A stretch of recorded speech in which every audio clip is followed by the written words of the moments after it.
ข่าวใหญ่จากอังกฤษ นายกรัฐมนตรีอังกฤษได้ประกาศอย่างเป็นทางการว่าห้ามเด็กน้อยอายุต่ำกว่า 16 ปีใช้สื่อสังคมโซเชียลมีเดียต่างๆ โดยมีเป้าหมายที่จะเริ่มบังคับใช้ในช่วงฤดูใบไม้ผลิ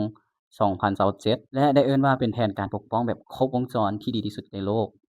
แล้วมีแอปหยังแหน่ที่ถูกห้าม จะถูกห้ามใช้สำหรับวัยรุ่น แต่ว่าก็ยังมีช่องทางที่จะสามารถสื่อสารกันได้อย่างเช่น WhatsApp หรือว่า Signal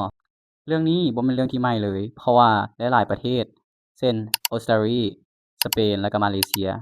ได้เริ่มปฏิบัติมาตรการสั่งห้ามในรูปแบบคล้ายคือกันนี้เป็นที่เรียบร้อย แต่ทางอังกฤษเขาเจ้าบอกว่าของพวกเขาเจ้าไปไกลกว่านั้น โดยพวกเขาเจ้าจะเน้นไปที่สิ่งที่เป็นอันตรายต่อเด็ก เช่น การไลฟ์สด การติดต่อสื่อสารกับคนแปลกหน้า และข่าวสารต่างๆที่เป็นข่าวปลอม เพื่อปกป้องสิทธิของเด็กในประเทศของเขาเจ้า ผู้นำองค์กรการกุศลหลายๆท่านได้คิดเห็นว่านี่ก็คือจุดเปลี่ยน และก็ยังมีข้อติเตือนมาให้การห้ามบ่แม่นการแก้ปัญหาที่ดีที่สุด สิ่งที่สำคัญไปกว่านั้นคือการบังคับแพลตฟอร์มต้องมีความรับผิดชอบต่อสังคมให้หลายขึ้น แล้วท่านได้คิดแนวใดกับหลายๆประเทศสั่งบ่ให้เด็กน้อยต่ำกว่า 16 ปีสามารถเข้าถึงสื่อสังคม